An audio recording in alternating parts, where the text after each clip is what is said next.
ධම්ම ගවේසී විද්වත් දහම් කතිකාවත. තෙරුවන් සරණයි. ධම්ම ගවේසී විද්වත් දහම් කතිකාවතට අද සුවිශේෂී දවසක්. අපි කාණ්ඩ වශයෙන් ඉදිරියට පවත්වාගෙන ආපු ධර්ම සාකච්ඡා මාලාවේ තවත් එක් සම්දිස්ථානයක් අද දවසේදී මේ විදිහට ඔබ වෙතට දිගහරිනු ලබනවා. අද දවසේ විශේෂ වෙන්නේ ශ්‍රී ලංකා වාසීන්ට පමණක් නෙමෙයි මුළු ලෝක වාසීන්ටම අද දවස සුවිශේෂී දවසක්. මේ සුවිශේෂත්වය ශ්‍රී ලංකා වාසීන්ට වඩාත්ම දැනෙන නිසා අද ධම්මගවීසී විද්වත් දහම් කතිකාවත ඒ වෙනුවෙන් අපි වෙන් කරනු ලැබුවා. අනුබුදු මිහිඳු මහරහතන් වහන්සේ ශ්‍රී ලංකා වාසීන්ට වැදගත් වෙන්නේ අදවැනි පොසොන් පුන් පොහෝ දිනයක උන්වහන්සේ ශ්‍රී සදහම් දහම් පණිවිඩය ශ්‍රී ලංකා වාසීන් වෙනුවෙන් මෙහි වැඩම කරවු නිසා. එදා දේවානම්පියතිස්ස රජතුමාගේ කාලයේදී උන්වහන්සේගේ ලංකා ගමනය ශ්‍රී ලංකා වාසීන්ට ආගමික සංස්කෘතික වශයෙන් මෙන්ම සමාජීය වශයෙන්ද අතිශයින්ම වැදගත් වුණා. ඉතින් අද දවසේ ධම්මගවීසී විද්වත් දහම් කතිකාවත අපි වෙන් කරනු ලබන්නේ අනුබුදු මිහිඳු මහරහතන් වහන්සේගේ ලංකා ගමනයත් ඒ ආශ්‍රයෙන් සිදු වුණු ශ්‍රී ලංකාවේ සමාජ ආර්ථික දේශපාලනික පරිවර්තනය පිළිබඳව පොසොන් උදාව පිළිබඳව සාකච්ඡා කරන්න.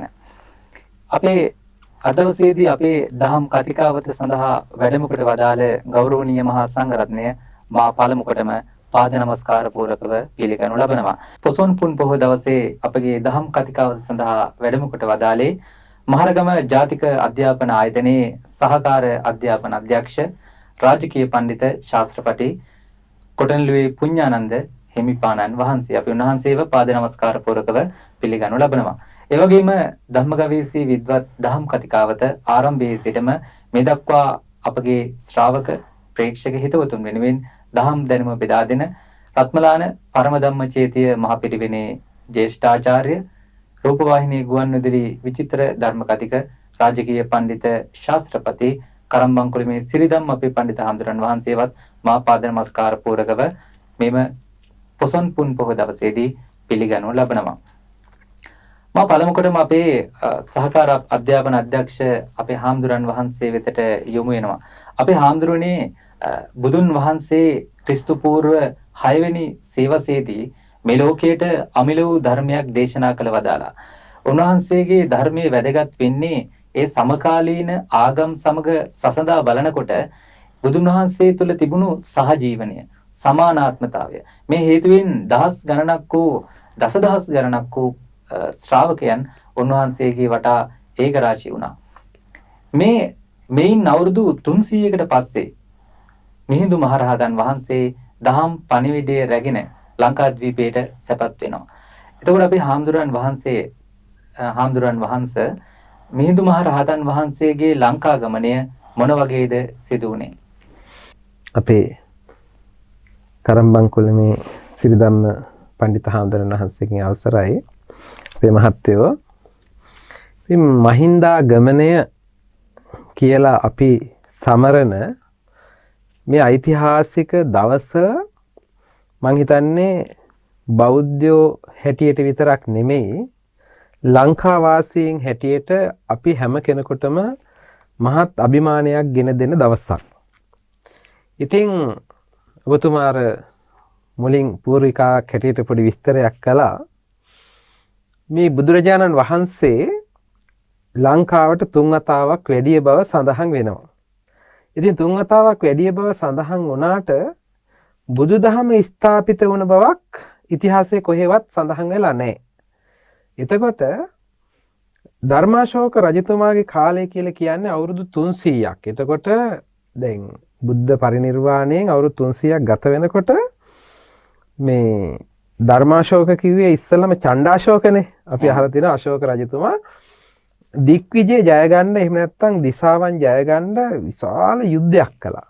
මේ යුද්ධේ කරලා එතුමා බොහෝම ශෝකයෙන් හිටියේ. දැන් සමහරලාට හිතන්න පුළුවන් යුද්ධේ ජයග්‍රහණය කියන්නේ සතුටක් කියලා.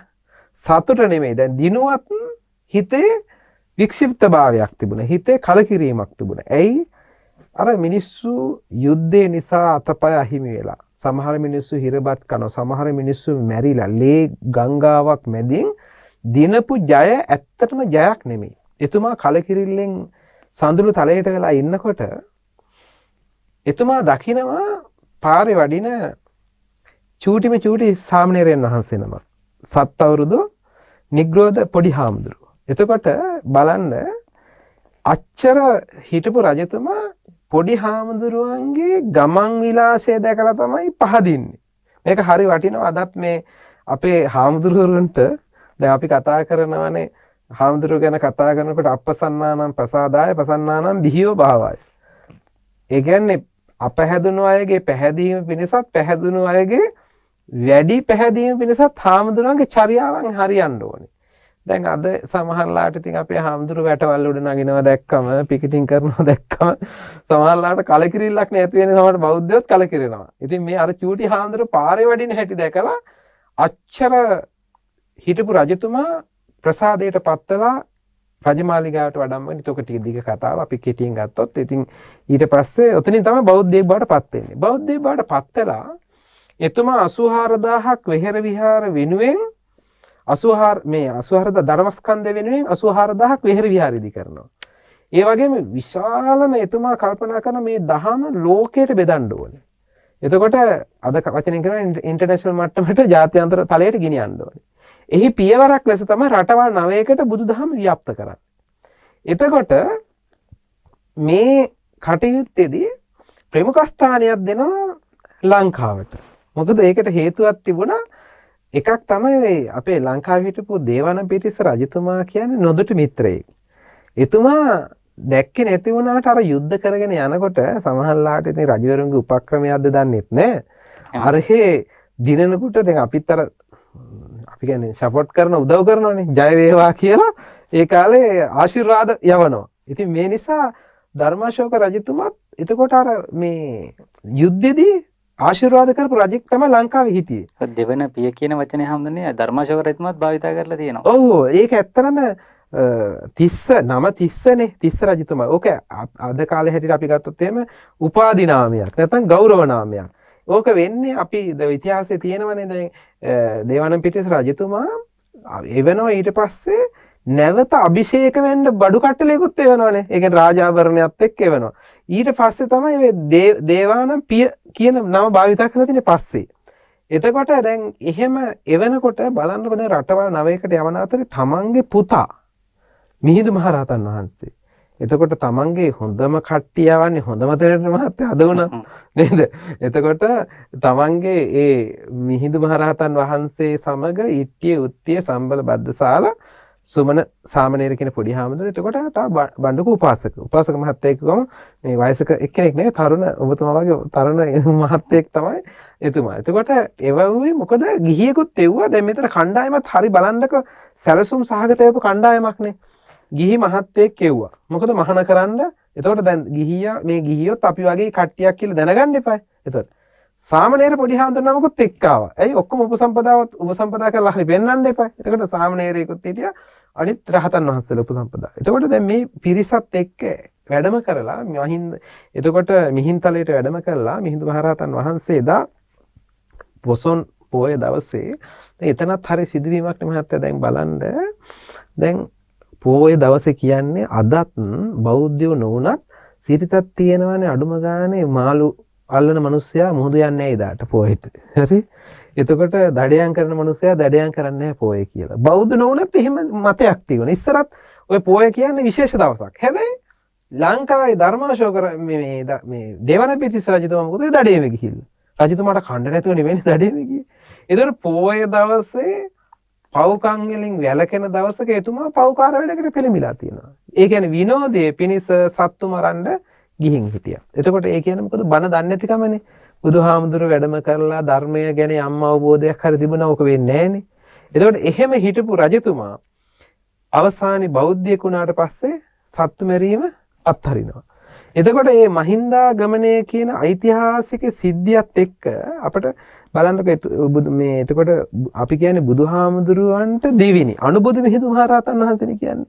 එතකොට ඒ ඓතිහාසික වැඩමවීමත් එක්ක ඉතින් වැඩම කරලා ඊට පස්සේ දැන් එතන අපේ ලෝකේ පළවෙනි බුද්ධි පරීක්ෂණයනේ මහත්තයා ඓතිහාසික වශයෙන් ගත්තම බලන්නකො ඒ ප්‍රශ්න ටික නෑයෝ පිළිබඳ ප්‍රශ්නය. අඹගහ පිළිබඳ ප්‍රශ්නය. ගත්තම කොච්චර දැන් නිකන් කෙනෙකුට අහුවම අර නිකන් අපේ කට්ටිය අහනවා මේ ගස හැර වෙන ගසක් තිබේද කියලා දැන් ඔහොම අහනකොට දැන් ඔක විස්තර කරන්න වෙලා නෙමෙයි. නමුත් ඒ මේ බුද්ධිය පරීක්ෂා කළා. එතුමාට ධර්ම දේශනා කරන්න බුද්ධිය සුදුසුද කියලා පරීක්ෂණයක් කළා. ඊට පස්සේ ධර්ම දේශනා කළා ඊළඟට බලන්න අපේ ආයත දේශනා කරනවා. ඊට පස්සේ പ്രേතවත්ව විමානවත්ව ආදී දේශනා කරනවා. ඊට පස්සේ මහා ජනතාවට දේවදූත සූත්‍රය ඇසුරු කරගෙන අපායට යන්නේ නැතුව එතකොට ඒකෙන් බේරිලා දිවි ලෝකයට යන පාර කියලා දුන්න මිහිඳු හාමුදුරුවෝ. ඉතින් එතනින් ආරම්භ වෙච්ච බුදුදහම තමයි අපි අද මේ සමරන්නේ. එහෙම හඳුන්නේ. අපි හාමුදුරුවෝ වඩා හොඳ පැහැදිලි කිරීමක් පූර්විකාවක් ලබා දුන්න අපගේ මේ ධම්මගවීසී වැඩසටහන වෙනුවෙන්. මම කැමතියි අපේ පඬිත හාමුදුරුවන් වහන්සේගෙන් දැනගන්න අපි පඬිත හාමුදුරනේ මේ අපේ අධ්‍යක්ෂ හාමුදුරුවෝ මතක් කරා මේ බුදුන් වහන්සේ තුන්වරක් ලංකාවට වැඩම කළ බවට සාධක තිබෙනවා. නමුත් බුදුදහම ස්ථාපිත වෙච්ච ආකාරයක් පිළිබඳව සඳහනක් නැහැ කියලා. අපේ හාමුදුරුවනේ මම කැමතියි දැනගන්න මේ දැන් මිහිඳු හාමුදුරුවෝ ආවහම ලංකාවේ සමාජය විශේෂයෙන්ම එක පැත්තකට සමාජීය වෙනස්කම්මකට ලක් වුණා. ඒ වගේම රජු පවා රජුගේ ඉඳන් විශේෂයෙන්ම සමාජීය වෙනස් වීමකටපත් වුණා.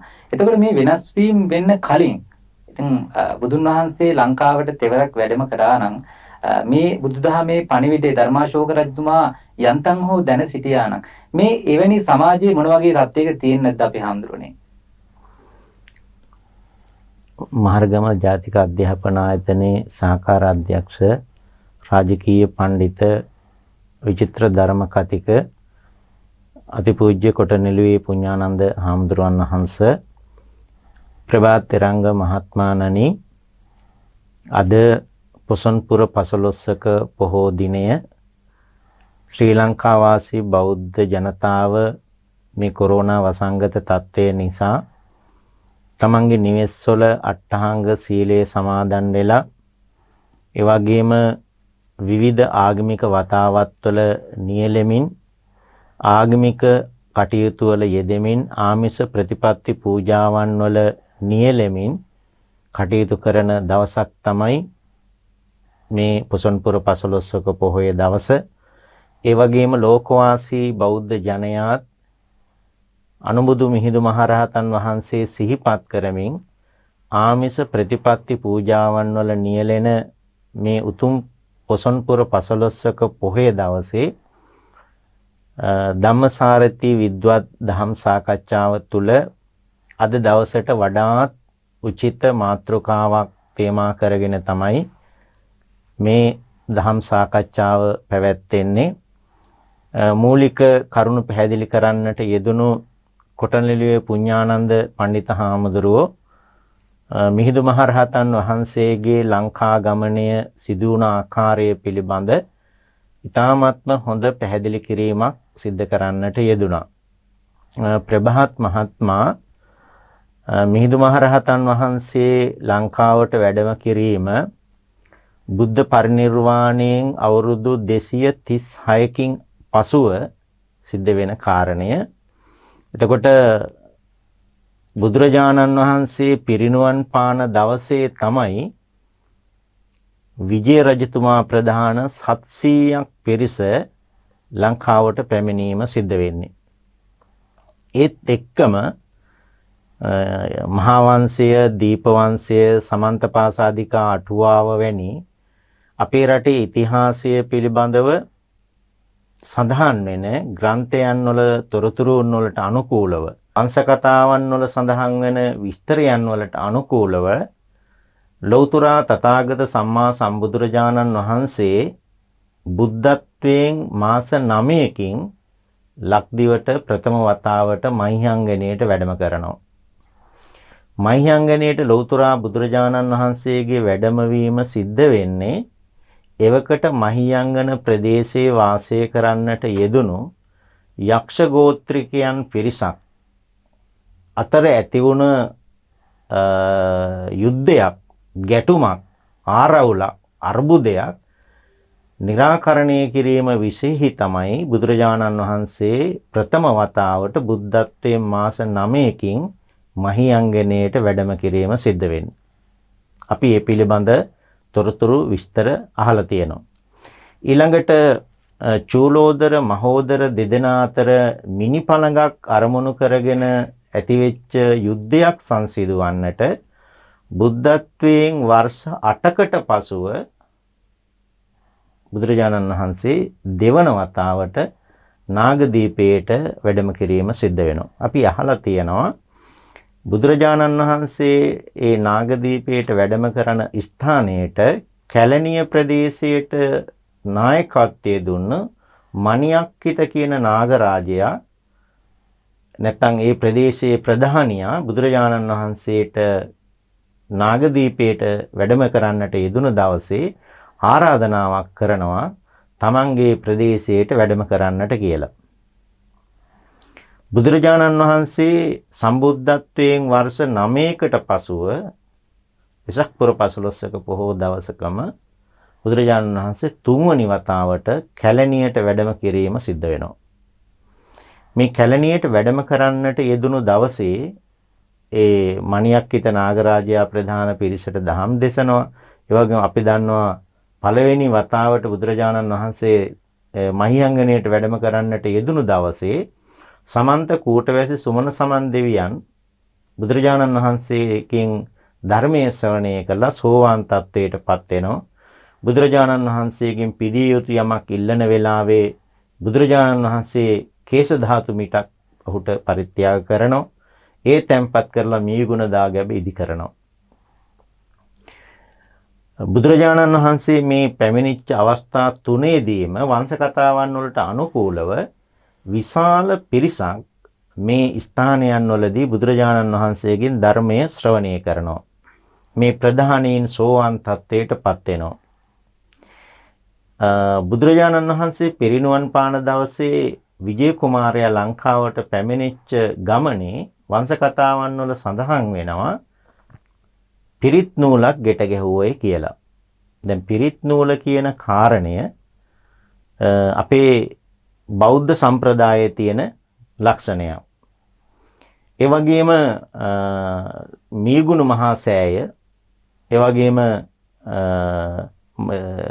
උතුරු ප්‍රදේශයේ නාගදීපේ ඉදි කරන්නට යෙදෙන දාගැබ ඒත් එක්කම බුදුරජාණන් වහන්සේ සත්සති ගත කරන අවස්ථාව තුල තමයි ලංකාවේ වෙළඳ සොහයුරෝ දෙදෙනෙක් ගිහිල්ලා ඔබ අහලා තියෙනවා තපස්සු පල්ලුක කියන වෙළඳ දෙබෑයන් පිළිබඳව සම්බුද්ධත්වයට පත් වෙලා සත්සති ගත කරන වෙලාවේ තමයි ශ්‍රී ලාංකික වෙළඳ සොහයුරෝ දෙදෙනෙක් බුදුරජාණන් වහන්සේ හමු වීමට ගිහිල්ලා බුදුරජාණන් වහන්සේට නමස්කාර කරලා පිළිය යුතු යමක් ඉල්ලාගෙන ලංකාවේ නැගෙනහිර පළාතේ ත්‍රිකුණාමල දිස්ත්‍රික්කයේ තිරියාය කියන ස්ථානයේ ගිරිහඬු සෑය කියන දාගැබ ඉදිකිරීම සිද්ධ කෙරෙන්නේ මේ තපස්සු බල්ලුක වෙළඳ දෙබෑයන්ගේ මූලිකත්වයෙන්.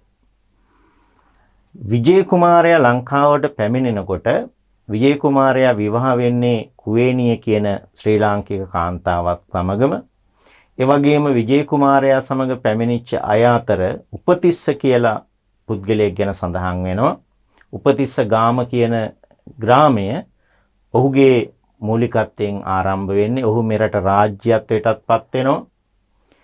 ඊළඟ පණ්ඩුකාභය රාජ්‍ය කාලය, පණ්ඩුවාස දේව රාජ්‍ය කාලය, මොටසීව රාජ්‍ය කාලය නිමාවට පත් වෙලා තමයි අවුරුදු 236කට පස්සේ තමයි මේ දේවානම්පියතිස්ස රාජ්‍ය සමය ලංකාවේ ආරම්භ වෙන්නේ.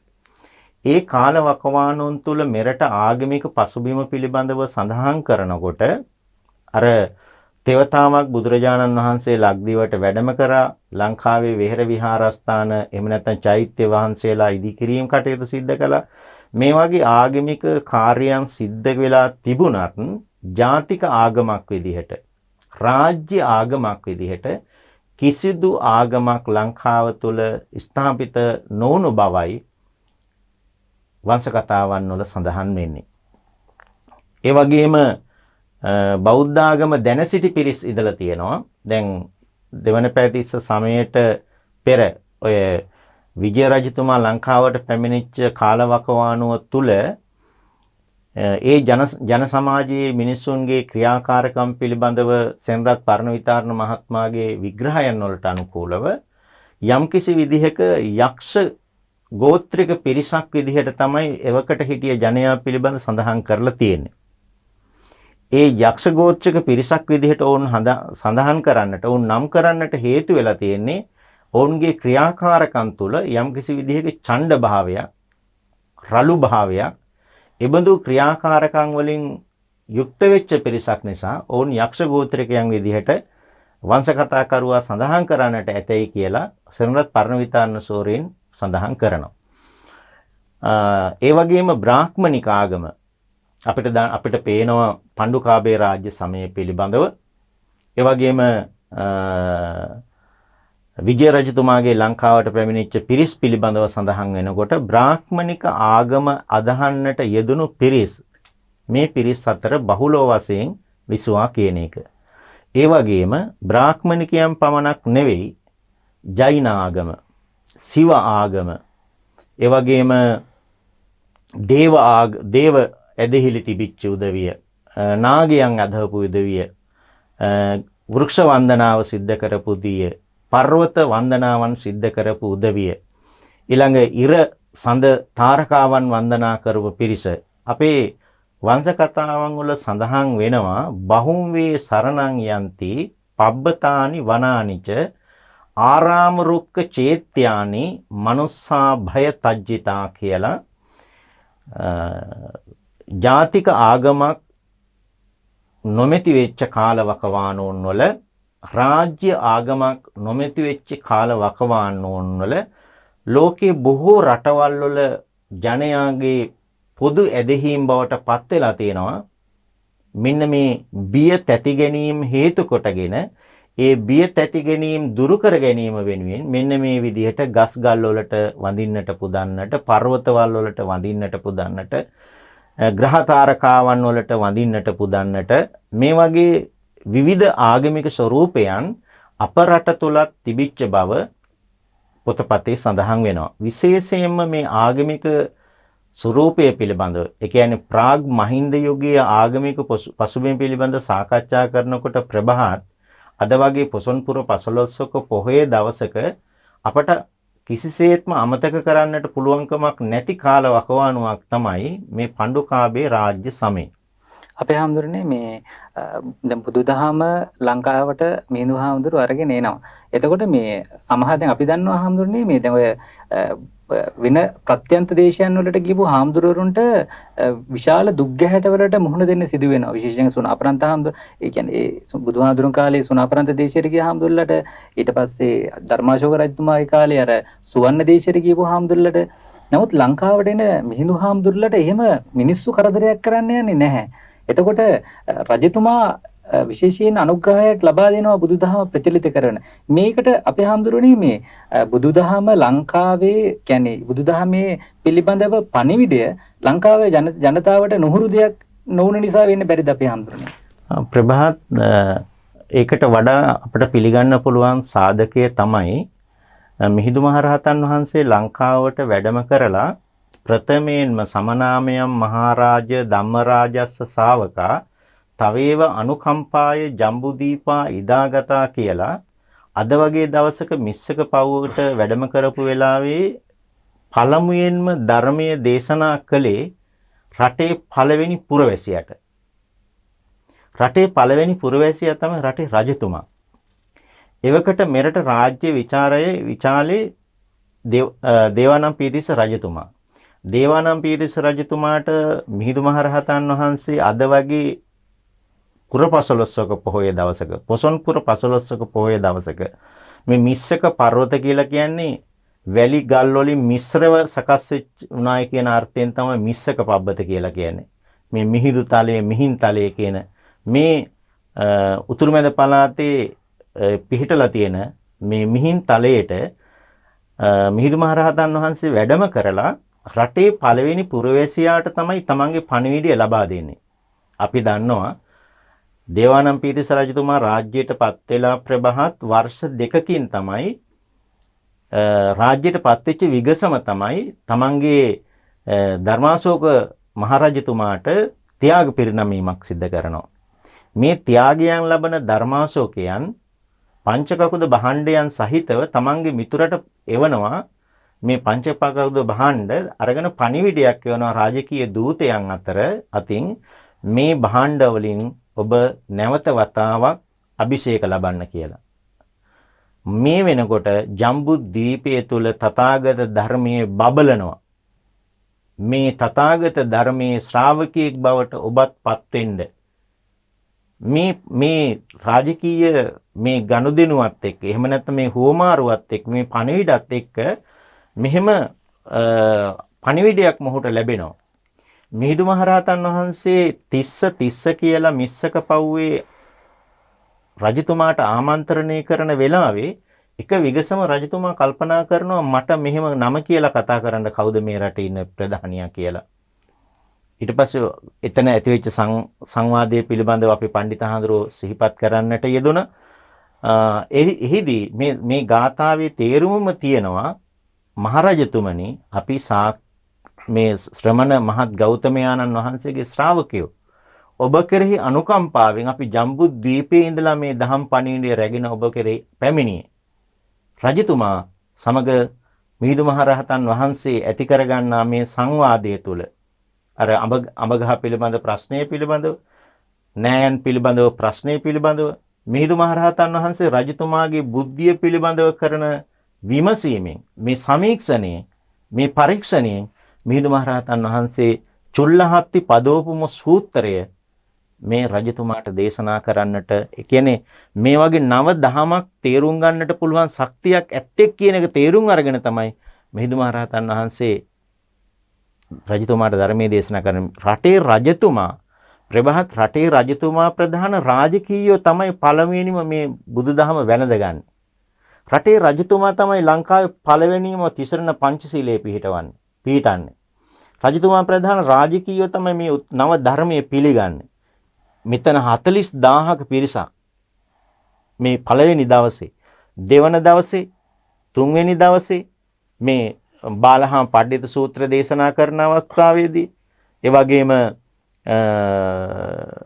මේ චුල්ලහත්ති පදෝම සූත්‍රයේ මහා හත්ති පදෝම සූත්‍රයේ දේශනා කරන අවස්ථාවවලදී දේවදූත සූත්‍රයේ දේශනා කරන අවස්ථාවවලදී මේ ආදී සූත්‍ර දේශනාවල් විශාල පිරිසක් දින කිහිපයක් ඇතුළත ශ්‍රවණය කරලා දසදහස් සංඛ්‍යාත පිරිසක් බෞද්ධයන් බවට පත් වෙනවා. මේ රාජකීයන්ගේ මේ දහම මේ පිළිගැනීම ඒත් එක්කම මෙතෙක් කාලයක් ලාංකිකයන් පිළි අරගෙන තිබිච්ච අර මම මුලින් සඳහන් කරා යක්ෂයන් පිළිබඳ පිළිගැනීම ඊළඟ වෘක්ෂ වන්දනාවල් පිළිබඳ පිළිගැනීම මේ නව දහම තුලින් මෙතෙක් කාලයක් තමන් පිළි අරගෙන හිටපු ආගමික ලබ්ධීන් 100% ප්‍රතික්ෂේප වුණේ නැහැ. ඒවට නව සංශෝධනයක් මේ මිහිඳු මහරහතන් වහන්සේ හඳුන්වලා දෙන මේ නව දහම තුල තියෙන. අලුත් විද්‍යාත්මක පරිසරයක් මේ දහම තුල තියෙන්නේ. ඒ නිසා මේ අලුත් දහම අර මුලින් තමන් අවිද්‍යාත්මකව හිටියට වඩා විද්‍යාත්මකව ඒ කියන්නේ අඳුරේ හිටියට වඩා ආලෝකයටපත් වීමක් බවට පත් වෙනවා මේ ජනතාවට. ඒ නිසා තමයි මේ මිහිඳු හාමුදුරුවෝ දේශනා කරපු මේ තථාගත ධර්මය ලංකා ධරණිතලය තුල අස්සක් මුල්ලක් නැහැර කෙටි කාලයක් තුල විශාල ප්‍රදේශයක් කරා ව්‍යාප්ත වෙන්නට හේතු වෙන්නේ. එහෙම හැබැයි හාමුදුරනේ. අපේ හාමුදුරුවෝ මිහිඳු මහරහතන් වහන්සේ ලංකා ගමනයේ කලින් පැවති සමාජය පිළිබඳව ඉතාමත් හරබර ඒ වගේම වටිනා අදහස් රාශියක් ඉදිරිපත් කර සිටියා. ඒ වගේම මම කැමතියි අපේ පඬිත හාමුදුරන් වහන්සේගෙන් දැනගන්න අපේ හාමුදුරනේ මේ අපේ හාමුදුරුවෝ මතක් කරා මේ මිහිඳු මහරහතන් වහන්සේ අශෝක රජතුමාගේ දහම් පණිවිඩය අරගෙන ලංකාවට එනවා. එතකොට මේ ලංකාවට පැමිණීම, ඒ වගේම ධර්මාශෝක දේවානම්පියතිස්ස රජතුමාගේ හමුවීම, ඊට පස්සේ එතනින් හාමුදුරනේ පස්සේ සිදුවීම් රාශියක් සිදු වෙනවා. ලංකාවේ බුද්ධ ශාසනය ආරම්භ වෙනවා. මහමෙවුනා උයන සංඝයා වහන්සේලාට පූජා කරනවා. ආරාම නිර්මාණය වෙනවා මිහින්තලේ. මේ ක්‍රියාවලිය ලාංකීය සමාජයේ මොන වගේ බලපෑමක්ද එකතු කරේ? විශේෂයෙන් අපි දන්න මේ පසුකා පශ්චාත් සමාජයේ බිහිවීමට මේ මිහිඳු හාමුදුරුවන්ගේ ලංකා ගමනේ මොනතරම් වැදගත් වුණාද අපේ හාමුදුරනේ? ප්‍රභාත් මහත්තයෝ, දැන් මිහිඳු හාමුදුරුවෝ වැඩම කළාට පස්සේ දැන් උන්වහන්සේ වඩිනවනේ. වැඩම කරලා දැන් මේ පිරිසට නවාතැන් දෙන්න. තැනක් බැලුවම අඩුම ගානේ එතකොට ලංකාව කොච්චර ටිකක් නොදියුණු මට්ටමක හිටියද කියනවනම් නවාතැන් දෙන්න හරි සුදුසු ස්ථානයක්වත් තිබිලා නැහැ. ඒ කියන්නේ ඊට පස්සේ මොකද කරන්නේ? දැන් ඔක ආරම්භයත් එක්කම අපි කියන්නේ ඒකනේ. ඒකට එවෙලේ මැටි ගහලා ගෙයක් හදනවා. මේ මැටි ගහලා දැන් මේක වේල ගන්නත් එපා. ඊට පස්සේ අර දර දාලා පිච්චුවා මේක කළු වුණා. ඊට පස්සේ කාලප්‍රසාද ආරාමයේ කියලා නම් වැටෙන්නේ. එතකොට මේක කළු වුණේ මොකද වේලක ඉක්මනට වේල ගන්න ඕනේ දුම් ගෑවා. එතකොට පේනවා අපේ ඒ වාගේ හදිස්සියේ කාට හරි දෙන්න පුළුවන් ගොඩනැගිල්ලක්වත් අපේ තිබිලා නැහැ. ඒ කියන්නේ වැදගත් කෙනෙකුට පසුකාලීනවල ඕවා මහපාය නිර්මාණය වුණාට ඉමුල් කාලේ තිබුණේ නැහැ. එතකොට ඒ වගේම දැන් මහමෙවුනා උයනට දැන් අපි මහමෙවුනා උයන ප්‍රදේශය දැන් අපි සඳහන් වෙනවා අපේ හාමුදුරුවෝ පැහැදිලි කළා. දැන් ධර්මදේශනාවට ඊළඟට මේ සූදානම් වුණාම දැන් මිනිස්සුන්ට කතා කරාම අඬබෙර ගහ මිනිස්සු එන්න පටන් ගත්තා. ඉඩ නැහැ. හදියට ශාලාවක් තියා පිටිනියක්වත් නැහැ. අවසානයේ මොකද කළේ? අස්සය බඳින අස්ස ගාලා තමයි සුද්ධ කරලා බණහන්නට සලස්සන්නට සිද්ධ වෙන්නේ. එතකොට මේ පිරිසුදු කරලා එතකොට පේනවා ඒ සුදුසු පරිසරයක් දියුණු පරිසරයක් තිබුණේ නැහැ. හැබැයි ඊට පස්සේ දැන් මේ ධර්මදේශනාවන් අහලා පැහැදිලා අපේ රජතුමා ඇතුළු මැති ඇමති ගොල්ල ඒවට එකතු වෙනවා. ඒවට එකතු වෙලා අවසානයේ මහාන කරනවනේ. දැන් ඉස්සෙල්ලා මේ ලංකාවේ පිරිමිනි මහාන කරන්නේ. ඉතින් එතකොට මහාන කළාම දැන් පිරිමි පක්ෂයේ මහාන වෙනව දැක්කන් පස්සේ නෝනලාටත් ආසාවක් ඇති වුණා රාජකුමාරිකාවන්ටත් මහාන වෙන්න ඕනි කියලා. එතකොට ඒ ගමන ඒගොල්ලෝ ඉල්ලා සිටියේ මිහිඳු හාමුදුරන්ගේ අනේ අපිටත් මහාන වෙන්න ඕනි කියලා. ඒ ගමන තමයි මිහිඳු හාමුදුරුවෝ සිහිපත් කරන්නේ මට කාන්තාව මහාන කරන්න බෑ. ඒ සඳහා මගේ සොහොයුරිය ඉන්නවා සංඝමිත්තා මහරහත් තෙරණිය වඩමවාගෙන එමු ලංකාවට. ඒ අනුව තමයි දේවනපිටිස් රජතුමා පිරිසක් යවනවා ඉන්දියාවට. එහෙනම් වැඩමවාගෙන එන්න කියලා. දැන් අද වාගේ ඉතින් තාක්ෂණය දියුණු නෑනේ මහත්. ඒ කාලේ නැව් වලින් පණිවිඩය අරන් ගිහිල්ලා එහෙම කියලා ඉතින් කට්ටිය ඒ ගමන ඒ වඩිනකොට තමයි අපි කියන්නේ දුමින්දාගමනය කියලානේ කියන්නේ. එතකොට මේ සංඝමිත්තා මහරහත් තෙරණිය වැඩමවීමත් එක්කම අපි එකක් තමයි විශේෂයෙන්ම ජයශ්‍රී මහ බෝධීන් වහන්සේ වැඩමවීම. ඒ හරහා තවත් අපි කියනවා කුල 18 ශ්‍රේණියක දැන් සමහර කුල කියන වචනේ පාවිච්චි කරනවා. මම හිතන්නේ කුල කිව්වම සමහර නොමග යනවා. මේ 18 කුලයක පිරිසක් පැමිණියයි කියලා. මෙතන මේ කුල කියලා කියන්නේ අද ඔය කියන කුල කතන්දරේ නෙමෙයි. 18 පිරිසක්. ඒ කියන්නේ චෛත්‍ය හදන්න පුළුවන් අය, වැව් හදන්න පුළුවන් අය, ගොඩනැගිලි හදන්න පුළුවන් අය. එතකොට ඒ රෙදි කර්මාන්තය ආදී නොයෙකුත් ඒ දක්ෂතා තියෙන ප්‍රවීණයෝ 18 ශ්‍රේණියක පිරිසක් තමයි පැමිණෙන්නේ. දැන් මේ පිරිස පැමිණුණාට පස්සේ දැන් කාන්තා පැවිද්ද ඇති වෙනවා. එතකොට බික්කු, බික්කුණී, උපාසක, උපාසිකා කියන සිව්වනක් පිරිස සම්පූර්ණ වෙනවා. ඉතින් ඒ ආරම්භ වෙන මේ සංස්කෘතිය මේ අපේ තියෙන කර්මාන්ත සියල්ලම හිතන්නකො. වැව් කර්මාන්තේ දැන් බලන්නකො. එතකොට අපේ දැන් අද වචනයක් කරන වැවයි පන්සලයි මේ ගමයි පන්සලයි වැවයි දාගබයි. දැන් ඔය වැවයි පන්සලයි ගමයි දාගබයි කියනකොට දැන් මේකේ දැන් වැවයිනේ පන්සල තියෙනවා. එතකොට මේ වැවහාරනකොට පස් ගන්නවා, පස් වලින් ගඩොල් හදනවා, ගඩොල් වලින් චෛත්‍ය ඉදි කරනවා. එතකොට දාගබෙකුත් ඉදි වෙනවා. එතකොට ඒ හාරන පස් වලින් හැදෙන ඒ වල තුල වැවක් හැදෙනවා. එතකොට වැව හැදෙනකොට වැවේ වතුර ටික ගමට ගියාම ගමේ කුඹුරු ඇස්සක් දෙනවා. හරි. එතකොට දැන් මේ සංස්කෘතිය එතකොට ගම ආයිනේ. එතකොට ගමක් තියෙනවා, පන්සලක් තියෙනවා, වැවක් තියෙනවා, මේ චෛත්‍යය ඔක්කොමත් එක්ක එතකොට මේ එක කුඩා ගම්මාන හැදුනා. දැන් එතකොට අපි බලන්නකෝ අනුරාධපුර යුගයේ පහු කාලේ වෙනකොට අපි අද මෙච්චර මේ තාක්ෂණික ලෝකේ ඩෝසර් තියෙනවා, මැෂින් තියෙනවා, ඔක්කොම තියෙනවා. අපි දැන් මේ සඳහිරු සෑය පටන් ගත්තා. බලන්න තාම හදනවනේ අපි. හිතන්නකෝ දැන් අවුරුදු ගානක් අපි හදනවා. අමුදාව මහන්සිලා ඉතින් අපි හදනවා. කොච්චර අමාරුද බලන්නකෝ, මේක ලිහිසි වැඩක් නෙමෙයි. එතකොට අර රුවන්වැලි සෑය වගේ එකක් හැදුවේ කොහමද? ඉතින් මට හරි පුදුමත් හිතෙනවා සමහර වෙලාවට අර ගල් කණු. දැන් ගල් කණු හිතන්නකෝ මහත්තයා, ලෝමාපාය වගේ ප්‍රාසාදික ගල් කණුවක් කෙලින් කෙරේ කොහමද? හිතන්නකෝ දැන් අද ඔය වැටිච්ච ගල් කණුවක් අපේ මිනිස්සු 10 දෙනෙකුට එකතු වෙලා කෙලින් කරන්න පුළුවන්ද කියන්නකෝ, බෑ. එතකොට එච්චර ශක්තියක් කොහොමද තිබුණේ? එතකොට මේ ශක්ති සම්පන්න මිනිස්සු මොකක් හරි තාක්ෂණය බලන්න, සඳකඩ පහන් මේ කාලේ.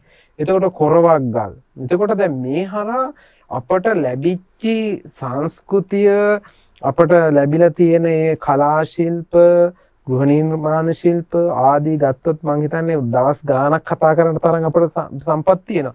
එතකොට ලෝකයේ දැන් කතා කරනකොට දැන් අඩුම ගානේ දැන් අපේ මේ ලංකාව කොච්චර දියුණුවද ඕනලා තිබුණාද කියනවා නම් දැන් ඔය අනුරාධපුර යුගයේට ඊට පෙර යුගයේ පව දැන් අද වෙනකොට සම්බෙලා තියෙනවා. බලන්නකෝ දැන් අපි බටහිරින් ආවයි කියලා කොමන්ට් එක ගැන කතා කරනවා. හරි? කොමන්ට් තාක්ෂණය අපේ තිබිලා තියෙනවනේ. එතකොට ඒ කාලේ අපි වැසිකිලි කැසිකිලි පාවිච්චි කරලා තියෙනවා. දැන් කැසිකිලිය වෙනම පාවිච්චි කරලා තියෙනවා. බලන්න එතකොට ඒ මුත්‍රා කරාම මුත්‍රා වෙන විදිහට යන විදිහට ඊළඟට අභිගිරි කෞතුකාගාරේ තියෙනවා මුත්‍රා පෙරිලා අවසානයේ මුත්‍රා කරත් වතුර විදිහට තමයි. වතුර විදිහට. ඒ කියන්නේ පරිසර හිතකාමීත්වය. ඒතරම් පරිසරය ගැනත් කල්පනා කරලා තියෙනවා. පරිසරයේ හිතකාමීත්වයද මොකද ඕක අපිට බුදුහාමුදුරන්ගේ ලැබිච්ච එකක් නේ මහත්තයා. බුදුරජාණන් වහන්සේ හාමුදුරුවන්ට විනය ශික්ෂාපද පනවනකොට හාමුදුරුවන්ට තනකොළ වලට කෙල ගහන්න එපා, තනකොළ වලට මුත්‍ර කරන්න එපා, වතුරට මුත්‍ර කරන්න එපා. එතකොට අපට විනය ශික්ෂාපද කෙනෙක්වනේ. එතකොට මේ භික්ෂුන් වහන්සේලා සඳහා ඉදි කරපු ඒව තුල විනයානුකූල බවත් රැකගෙන ඒකට උපදෙස් දුන්නෙත් අපේ හාමුදුරුවෝනේ. එතකොට විනයානුකූල බවත් රැකගෙන එතකොට අපේ කලා ශිල්ප ඒවා ඇත්තටම බලන්නේ නිර්මාණ සියුම් බව. දැන් අද සමහර වෙලාවට අපේ මිනිස්සු ඉන්නවා, කලා ශිල්පියෝ ඉන්නවා. සමහර දේවල් කරන්නේ අපිට පේන්නේනේ. නිකන් සමහර උඩින් පේන්න කරනවා. අර උඩින් අපේ යටින් හැපේ කියනවා. සමහරව පේන ටික කරනවා, අනිත් ටික ලස්සන නෑ සමහරවිට. සමහර දේවල් බලන්න ඒ කාලේ කරපු සමහර කරුණු එහෙම තියෙනවා. ඊ යට කාට පේන්නේද? යටත් ඒ මල්කම් කරලා එතකොට කාටවත් පේන්නේ නෙමෙයි ඒක. ශ්‍රද්ධාව. එතකොට ඒ විදිහේ සමහර මහ පුදුම නිර්මාණ කරලා තියෙනවා. දැන් අපි ගත්තොත් එහෙම ඔය දැන් හැම එකම අපට කියලා දුන්න පාඩමක් තියෙනවනේ. දැන් හැම ඔය නිර්මාණයක් තුළම අපි ගත්තොත් අවසානයේ මේක පටන්ගෙන යන්නේ කොහෙද? නිවනට. චෛත්‍ය ගත්තත් චෛත්‍යයේ පාදමේ ඉඳලා යන නිවන දක්වා. සඳකඩ පහන ගත්තත් ඒකෙත් උගන්වනවා. ඒ වගේ අපට දැන් ඒ කාලේ අනිත් එක ගිහියෝ ගත්තම දැන් බලන්න ගිහි අපට කොහෙවත් ගෙවල් හම්බෙන්නේ නැහැ නේ මහත්. ඒකත් හරි පුදුමයිනේ. රජමාලිගා තියෙන විහාරස්ථාන තියෙනවා. දැන් අපි තව අවුරුදු 100කින් ලංකාවේ මොන හරි නටමුන් හොයාගෙන ගියොත් හම්බෙන්නේ වැඩියෙන් හම්බෙන්නේ ගෙවල්ද පන්සල්ද? ඒත් ගෙවල් වැඩිනේ. ඒ කාලේ මිනිස්සු ගෙවල් හැදුවා.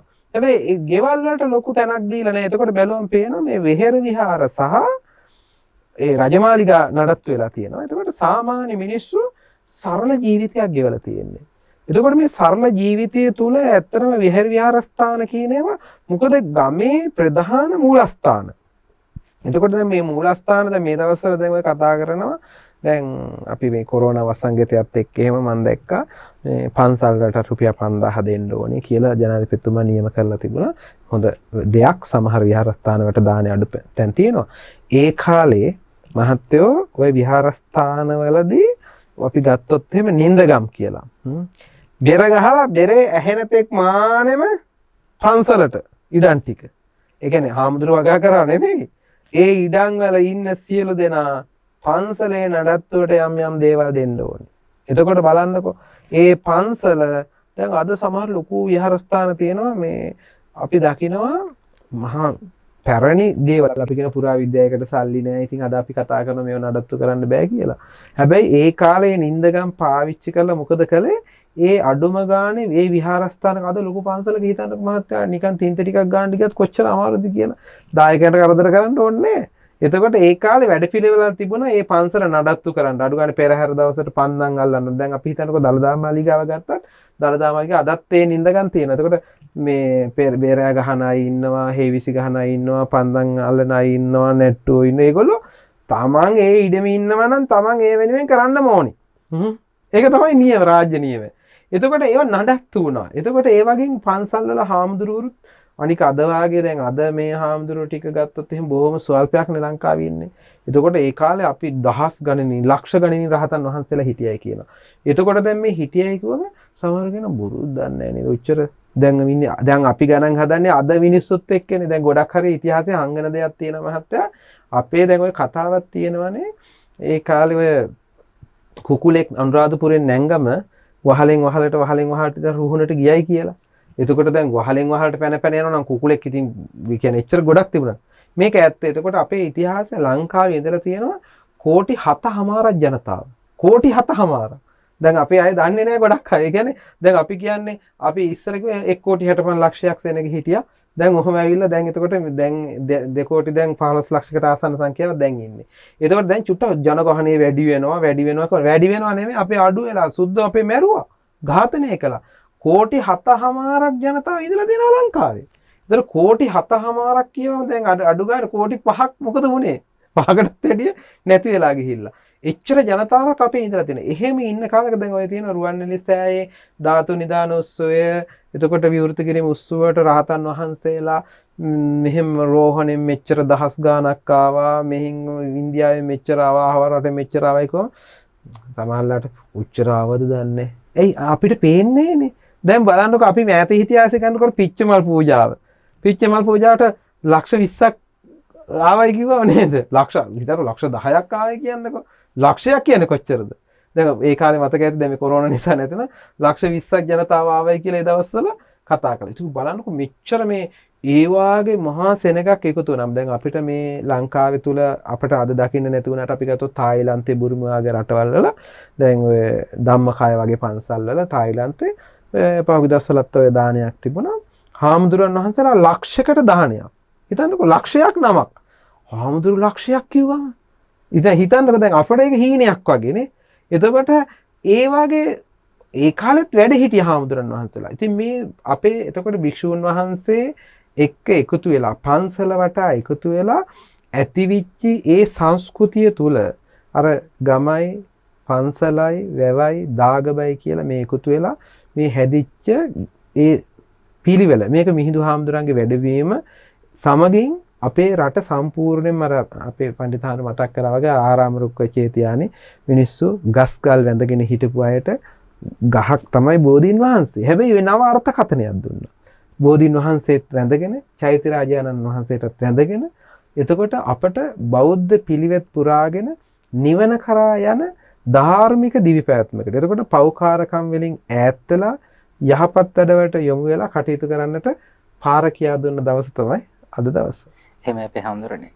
මිහිඳු මහරහතන් වහන්සේ ශ්‍රී ලංකාවට බුදුදහම හඳුන්වා දුන්නේ මේ රටේ පැවතුණු ඇදහිලි විශ්වාස එකහෙලාම ප්‍රතික්ෂේප කරන්නේ නැතුව ඒවාට නව අර්ථකථන ලබා දීලා මිනිසුන් අඳුරෙන් ආලෝකේ කරා ගමන් කරා. ඉතින් අද දවසේදී ධම්මගවේෂී විද්වත් දහම් කතිකාවතේ තව ගොඩාක් කරුණු සාකච්ඡා කරන්න තියෙනවා. මම කැමතියි අපි පඬිත හාමුදුරන් වහන්සේගෙන් දැනගන්න වර්තමානයේ ගත්තත් අපේ හාමුදුරනේ මේ පන්සල සමග ගොඩාක්ම සම්බන්ධ වෙන්නේ කාන්තා පාර්ශවය. එතකොට මේ ඉන්දියානු සමාජය ගත්තාම මේ කාන්තාවට ලබා දුන්නු තැන පිළිබඳව අපිට ගැටලුකාරී තත්ත්වයන් ඇති වුණා බව අපේ ඉතිහාසයේ ඉන්දියානු ඉතිහාසයේ සඳහන් වෙනවා. නමුත් බුදුන් වහන්සේගේ ධර්මයේ තුල අපේ හාමුදුරුවනේ කාන්තාවන්ට සමතා කියන්නේ නිසිතන ලබා දුන්නා. එතකොට ඒ හේතුව නිසාම කාන්තා පාර්ශවයත් බුදුදහමට වැඩි නැඹුරුතාවයක් දැක්වුවා. ඉතින් මිහිඳු මහරහතන් වහන්සේ ලංකාවට වැඩම කරවීමෙන් අනතුරුව ලාංකීය කාන්තා සමාජය විශාල පරිවර්තනයකට වෙනසකට ලක් වෙනවා. මේ පරිවර්තනය කොහොමද අපේ හාමුදුරනේ ලාංකීය කාන්තාවට දැනුනේ? ඔව් ප්‍රභාත් බුදුදහම පහළ වෙච්ච ಭಾರತයේ තුල බුදුරජාණන් වහන්සේ පහළ වෙච්ච කාල වකවානුව තුලත් කාන්තාව සමාජයේ කිසිදු වරප්‍රසාදයකට හිමිකම් නොවන කෙනෙක් විදිහට තමයි සලකන්නට යෙදුනේ. කාන්තාවක්ව උත්පත්ති ලැබීමත් පාපයක් කොට තමයි සලකන්නට යෙදුනේ.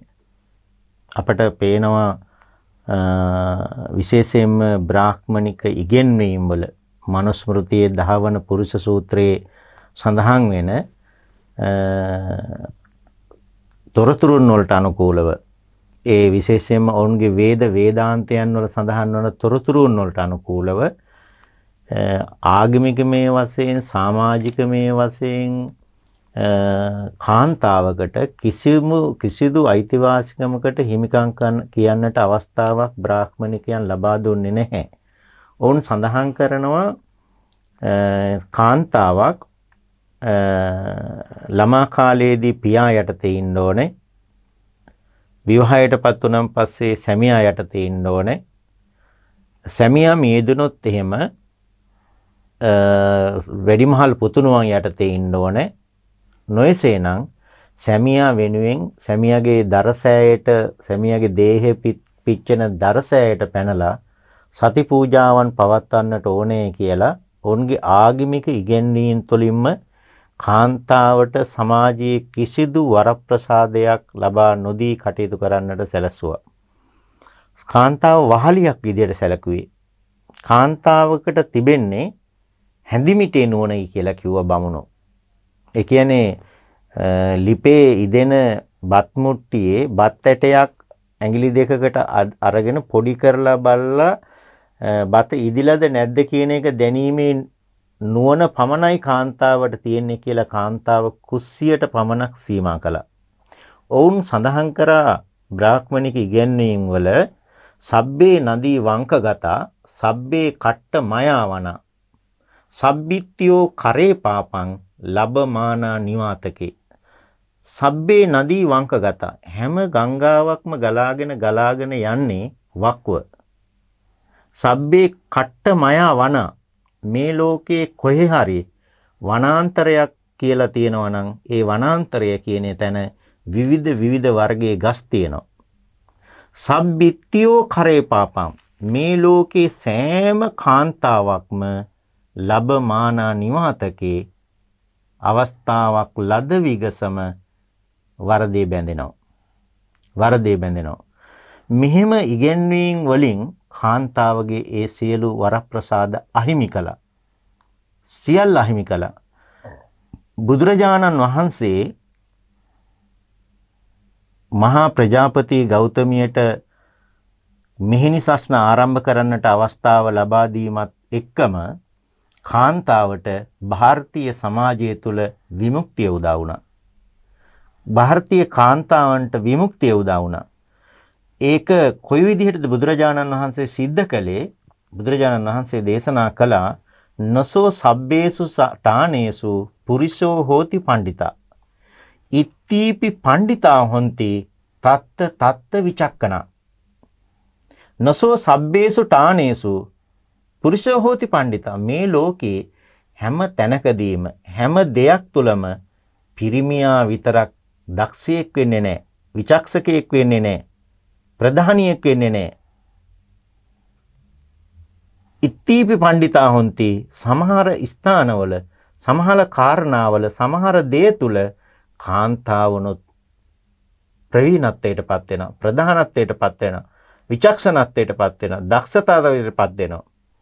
තත්ත විචක්කන ඒ අවස්ථාවල් වල ඒ කාර්යයේදී එහෙම බුදුරජාණන් වහන්සේ දේශනා කළා පමණක් නොව උන්වහන්සේ ක්‍රියා වෙනොත් කාන්තාවකට මේ ලෝකේ පුරුෂයා හා සමාන සමාජ වරප්‍රසාදයන් වලට ආගමික නිදහසකට සමාජීය නිදහසකට බුදුරජාණන් වහන්සේ අවස්ථාව උදා කරලා දෙනවා.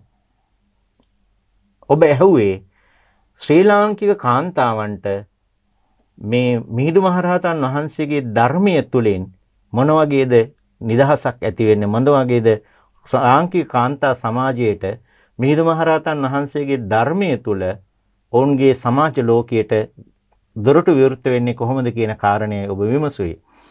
ප්‍රභාත් මිහිඳු මහරහතන් වහන්සේ කියලා කියන්නේ ලෞතර තථාගත සම්මා සම්බුදුරජාණන් වහන්සේගෙන් පැවිදි භාවයට පත් වෙන උපසම්පදා භාවයට පත් වෙන විමුක්තිය සාක්ෂාත් කර ගැනීමට මඟ විවර වෙන ශිෂ්‍යයන් වහන්සේ තමයි විනයදර භික්ෂූන් වහන්සේලා අතර අගතැන්පත් භාවයට පත් වෙන උපාලි කියන මහරහතන් වහන්සේ.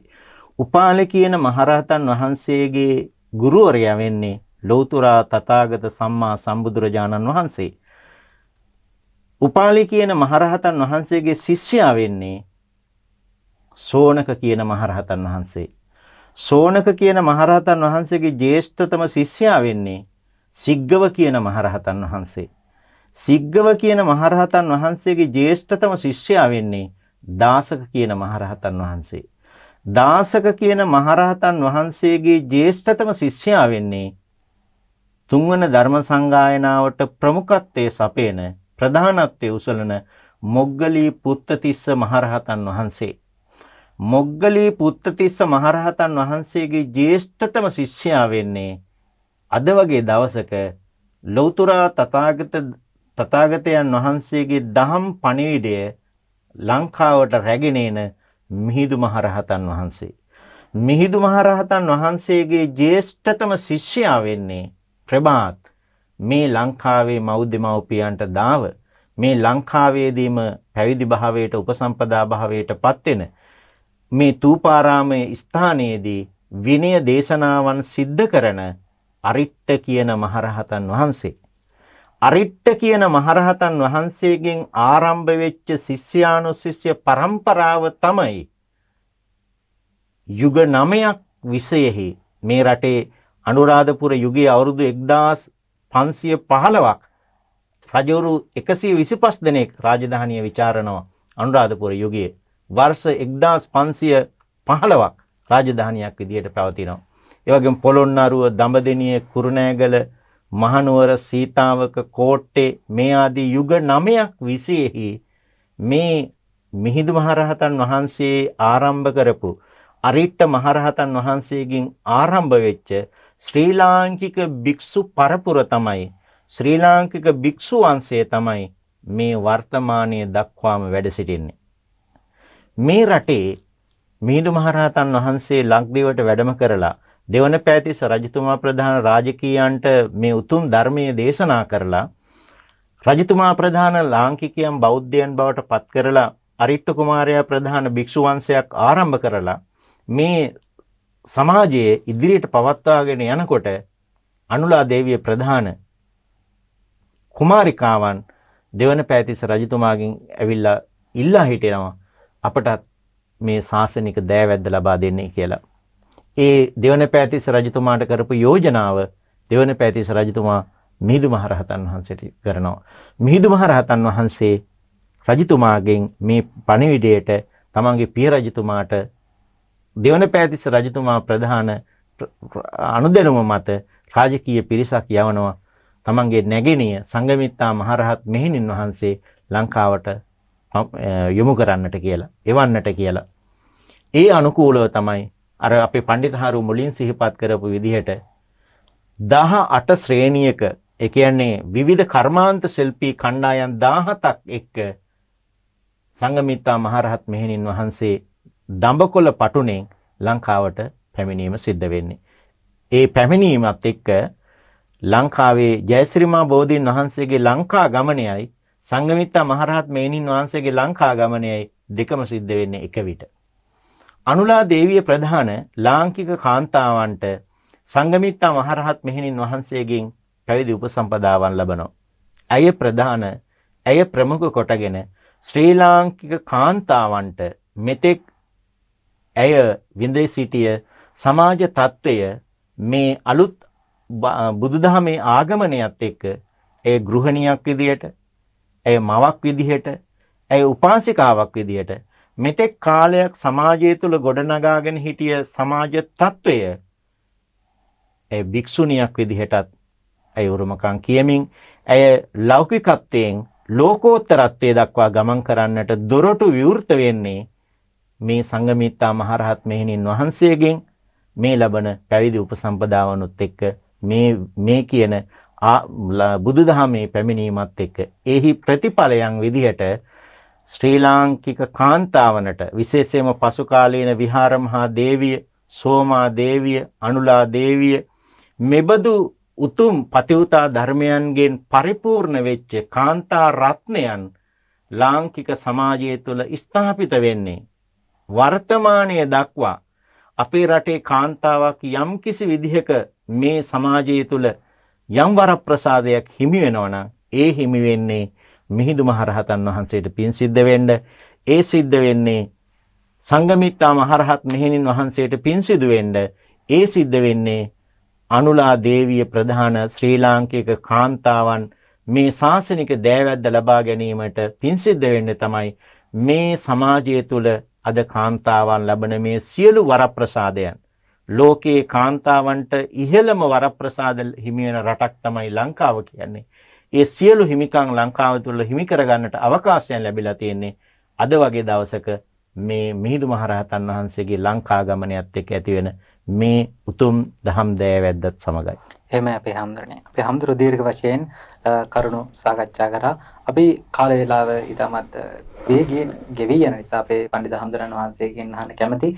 අපේ හැමදෙරනේ දැන් මිහිඳු මහරහතන් වහන්සේගෙන් ශ්‍රී ලංකාවට දහම් දායාදේ ලැබිලා අවුරුදු 2000ක් ඉක්ම ගිහිල්ලා. හැමදෙර සඳහන් කළ අර කලා නිර්මාණ වල තිබිච්ච ඒ අතිශය රමණීය භාවය දැන් ක්‍රමක්‍රමයෙන් ගිලිහිලා ගිහිල්ලා. ඒ වගේම අර අපි හාමුදුරුවෝ මතක් කරපු ගමයි පන්සලයි වැවයි දාගබයි කියන සංකල්පය දැන් සමාජයෙන් ක්‍රමක්‍රමයෙන් ඈත් වීගෙන යනවා. එතකොට මේ වර්තමාන සමාජයට මිහිඳු හාමුදුරුවෝ හඳුන්වලා දුන්න බුදුදහමේ පණිවිඩය කොහොමද අපි හාමුදුරනේ සාධනීය විදිහට යොදාගන්නේ? ප්‍රභාත් මහත්තයෝ දැන් අද වෙනකොට හිතන්නකෝ දැන් මේ කොරෝනා වසංගතයත් නිසා අපි ගොඩාක්ම අසරණ වෙලා ඉන්නවා. හැබැයි අපිට දැන් මේ වෙනකොට ලංකාවේ දැන් මේ තාක්ෂණය ඒව මේවත් එක්ක අපේ දරුවෝ අපිට නරකම දකින්නත් හොඳ නැහැ. සමහර වෙලාවට අපේ දරුවෝ මම දන්නවා දැන් Facebook එක නැත්නම් මුහුණු පොත ඒ වගේම WhatsApp, Viber, Zoom ආදී තාක්ෂණ මෙවලම් භාවිතා කරමින් විශේෂ වශයෙන් මේ ධර්ම සාකච්ඡා කරන අය ඉන්නවා. එතකොට ලස්සන නිර්මාණ කරන අය ඉන්නවා. දැන් අපිට බැලුවම පේනවා පුදුම තරම් ලස්සන නිර්මාණ ආදී කරන ඇත්තෝ ඉන්නවා. ඉතින් එතකොට මේ දරුවොත් මේ ධර්මයට පෙළඹිලා ඉන්නවා. එතකොට දැන් වෙනදනම් මේ වෙසක් පොසොන් කාලය කියනකොට අපි දන්සල් දුන්නා, පින්කම් කළා. අද අපිට සියල්ල නැති වෙලා. හැබැයි එහෙම ප්‍රසිද්ධියේ පින්කම් කරන්නට බැරි වුණත් පිළිවෙත් පුරන්නට පුළුවන්. ඒ වගේම අපිට සිල් ගෙදර ඉඳලා සිල් සමාදන් ගන්නට, ඒ වගේම අඩුම ගානේ අපිට අද දන්සල් දෙන්න පුළුවන් යම් මට්ටමකට හැකියාව තියෙන නැත්තන්ට හිතන්නකො මහත්තයා. දැන් අද සමහර වෙලාවට අපි අවට පරිසරයේ ඉන්නවා මේ කොරෝනා රෝගය කෙනෙක් වැළඳුනාට පස්සේ අපි කියන්නේ ඒ ගෙදර නිරෝධායනට ලක් කරනවා. නිරෝධායනට ලක් කරාම මේ ගෙදරට ගේට්ටුවේ බෝඩ් එකක් ගහලා යනවා. ඇතුළේ වීම පිටියම තහනම් ඉතින් ගැහුවම ඒ ගෙදර මිනිස්සු ඔක්කොම අසරණ වෙනවා. හිතන්නකො දැන් සමහරලාට රජයෙන් යම් ආධාරයක් සමහරට කරනවා වෙන්න පුළුවන්. ඊට එහා ගිහිල්ලා හිතුවොත් අපේ ගෙදර අපි කොටු කරලා එහෙම ගැහුවොත් එහෙම අපි කොච්චර අසරණ වෙනවද? මේ වගේ වෙලාවක අපිට පුළුවන් ඇත්තටම අද දුරකථන නැවතුමක් දීලා දුක සැප හොයන්න. ඊළඟට ඒ ගෙදරට ගිහිල්ලා උදව් කරන්න බෑනේ. අපිත් ආරක්ෂා වෙන්න ඕනේ. හැබැයි අපිට පුළුවන් එක වෙලාවක් කෑම වේලක් හදලා කතා කරලා කියනවා හෙට දවල්ට අපේ ගානේ කෑම වේලක් දෙනවා. ගෙදර ඉන්න 5 දෙනාටම බත් පාර්සල් 5ක් හදලා ගෙදරට යන්න ඕනේ. ගේට්ටුවේ එල්ලලා ඔන්න හෙල්ලුවා ගන්නයි කියලා කියත හැකිනේ. ඉතින් මේ වාගේ එක වියලි ආහාර ටිකක් අපිට පුළුවන් විදිහට බිස්කට් පැකට් එකක් උඩත් කමන්න. චූටි දෙයක් හරි අපිට ඒ වාගේ දාන මේ තමයි හොඳම දන්සල් මං හිතන්නේ. අද අපි අර වෙනදා නිකන් පාරවල් වල පෝලිං හැදිලා රටට කෑම් බෙදුවට වඩා ඒ වාගේ මේ අසරණ වෙච්ච වෙලාවේ අපිට ඒ වාගේ වටිනා පින්කම් කරන්නට පුළුවන්කම තියෙනවා. එතකොට දුක සැපහන එකත් හරි වටිනවනේ. එතකොට දැන් දුක සැප අහලා දැන් කෙනෙකුට මේ දවස්වල දුරකථනය අරගෙන කෙනෙක් අසරණ වෙලා තනි වෙලා ඉන්න වෙලා කතා කරලා හරි ඒක මානසික සුවයක්. එතකොට මේ බුදුහාමුදුරුවෝ කියලා දුන්න දහම තුල අපි සිත, කය, වචනය තුන්දර සංවර කරගන්න. එතකොට අපිට මේ මට දැනගන්න හම්බුණා මහත්තයෝ දැන් ඔය කොරෝනා කාලේ එක එක්කෙනා සමහරු කියනවා අනේ කම්මැලි ඉන්න බෑ මොන එපා වෙලා ඉන්නේ ඔහොම කතා කරන අතරේ සමහර මේ එක පවුලක් කතා කළා මම දන්න කෙනෙක් ඒ ඇත්ත කිව්වා හාමුදුරනේ අපි මේ ලොක්ඩවුන් කරාම අපි ඔක්කොම 800 සමාදන් වුණා ගෙදර කට්ටිය. හිතන්නකෝ මේ ගෙදර 800 සමාදන් වෙලා මේ හොඳ අවස්ථාවක් නෑ වෙන්නේ නැහැ කවුරුවත් එන්නේ. අපි හාමුදුරනේ සිල්වත් මේ කාලේ ගෙවනවා. සති දෙකක් 800 සමාදන් කරලා බලන්න කොච්චර පින්වන්ත බවට හරවගෙනද කියලා. ඒතර අපිට පුළුවන්කම තියෙනවා අපේ මේ ජීවිතයේ මේ සාකච්ඡා අහන මේ දුවලා පුතාලා හැම කෙනෙකුටම කියන්නේ අපි යහපත්ව ගෙවමු. අපේ හිත, කය, වචනය කියන තුන්දර සංවර කරගෙන ඉතින් අපේ සසර කතරින් එතර වීම එක. ඉතින් ඒ අරමුණු කරගෙන මෙලවත් දියුණු කරගන්න, පරලොවත් දියුණු කරගන්න මේ මිහිඳු හාමුදුරන්ගේ ශ්‍රී සද්ධර්මය අපේ ජීවිතවලට ලං කරගනිමු. මොකද කොරෝනා කියන වසංගතේ හෙට ඇවිල්ලා ලොකු වසංගතයක් කියලා අපි ඔක්කොම මැරෙනවායි කිව්වා. මොකද කරන්නේ මහත්තයා? කරන්න දෙයක් නැහැ. අපි සූදානම් වෙනවා. අද වෙනකොට ලක්ෂ 40කට වඩා මිනිස්සු මැරිලා ලෝකේ. එවන් තත්ත්වයක් තුළ අපිට මේ පොයත් අර්ථාන්විත පොයක් බවට පත් කරගෙන නිවෙනින් සැනසෙන්නට යන ගමනට මේ ධර්ම සාකච්ඡාවත් පාරමිතාවක් කරගනිමු කියලා සිහිපත් කරනවා. එහෙම අපේ හම්දුරනේ. අද පොසොන් පුන් පොහොය දවසේ ධම්මගවීසී විද්වත් දහම් කතිකාවත හරහා මේ මිහිඳු මහරහතන් වහන්සේ ලංකාවට හඳුන්වා දුන්න බුදුදහම පිළිබඳව සහ ඒ ආශ්‍රිත පරිසරය පිළිබඳව අපි ගැඹුරින් සාකච්ඡා කරා. දීර්ඝ වශයෙන් සාකච්ඡා කරා. ඉතින් මෙම ධම්මගවීසී දහම් කතිකාවතේ අපේ හාමුදුරන් වහන්සේලාගේ පණිවිඩය මේ කාල වකවානුවේදී ඔබ සතුටින් ගත කරන්න. ඒ වගේම අනිකා වෙනුවෙන් ඔබේ දහනය, ඒ වගේම ඔබගේ කරුණාව පුද කරන්න. මේක තමයි පොසොන් පොහොය දවසේ මිහිඳු හාමුදුරුවෝ හඳුන්වා දුන්න දහම නිවැරදි ආකාරයට පිළිපැදීමක් වෙන්නේ.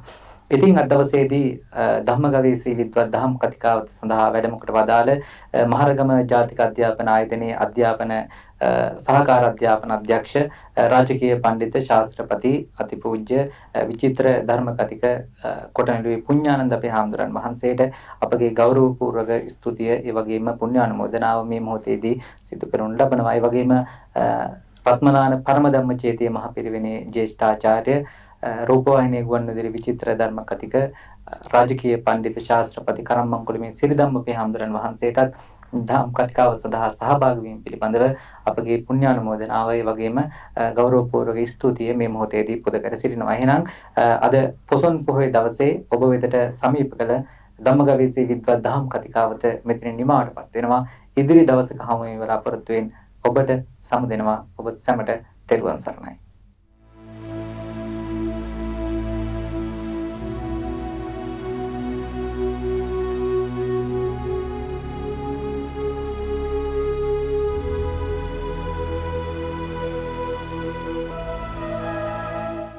ධම්ම ගවේසී විද්වත් දහම් කතිකාවත